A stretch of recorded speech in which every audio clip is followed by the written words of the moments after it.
Hey, what's up everybody? I hope you're having an awesome day. I have a couple tips on compositing text and adding some different glows to the faces in After Effects. So here's how we're going to set up our scene. We have a really nice text preset. This is from our trailer text preset pack, and this one's our Epic Metal preset. So what we're going to do is go down to our text, and if we want to add a glow to all the faces, what we need to do is make this editable, unfortunately. So we're going to hit C on our text, then we're going to twirl them down and go to all of our text pieces. And we have Epic Metal and we have our Epic Metal. So let's go ahead and just check out which one of these it is. So it looks like this is the back part and this is the face. So we don't need to do anything with this back part.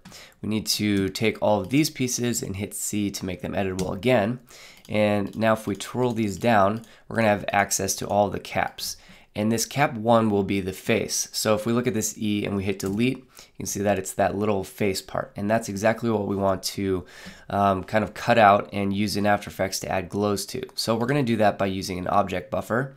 So we'll add a compositing tag and add a object buffer 1. Then we'll just click and drag while holding control, and we'll drag it to the other cap 1s. And that way we can have access to all of our faces in After Effects, and there's a lot of really cool things we can do once we isolate that. So here's the other tip, is that if you add an ambient occlusion pass, you can do some really cool things.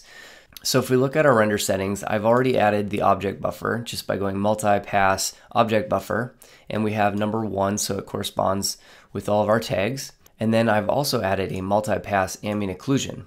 Now you have to remember, if you use an ambient occlusion multi-pass, that you also have to add it to your global settings, otherwise it won't work. So you have to add effect ambient occlusion, which I have here. So now if we hit render, we can see that we have our ambient occlusion with the nice shadowing, and everything else is set up, so we can go ahead and hit render and then jump on into After Effects. Alright, so that's done. Now we can import all of our pieces and we can start messing around. And this is where a lot of the fun comes in, is just compositing and playing around in After Effects, because now we have this object buffer, which is all of the faces. So if we click add, now we have that overlaid on top of our text, and now it's as easy as adding glows to this. And you can already see that we're getting something kind of interesting. So this is a great way to have your text light up or start glowing on the faces. There's just a lot of different things you can do. I've also used this object buffer and added like bouncing LEDs to the faces of your text, different things like that. So then we can add a color correction hue saturation. We can colorize this, bump up the saturation, and now we're getting a really nice glow that's just making it look like these text faces are lighting up, and it just looks really, really nice. So that ambient occlusion pass, let's go ahead and check that out.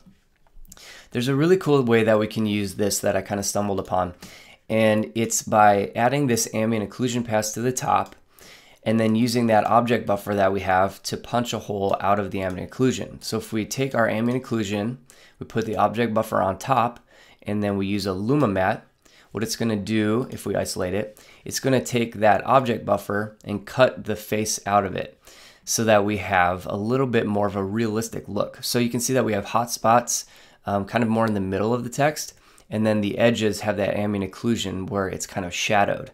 And this is going to look a lot more realistic than just having it all flat. So if we add a glow to this, we'll go ahead and add a glow to our ambient occlusion. Now you'll notice that the glow gets cut off because of this object buffer. So what we want to do is actually pre-compose these two. So if we pre-compose these, and then on this pre-comp we add the glow, now it will kind of exceed the bounds of that object buffer, and now we'll get a little more of a realistic look. So now we can dial in our glow here, and let's go ahead and add that same hue and saturation on top. And you can see that we're getting the hot spots in the middle and the edges are more shadowed.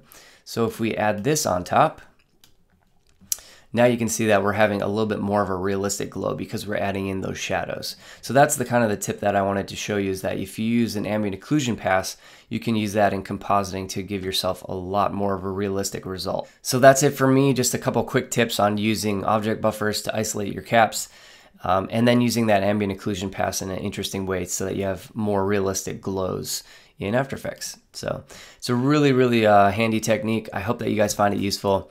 And thanks for checking out the Pixel Lab. We'll talk to you next time.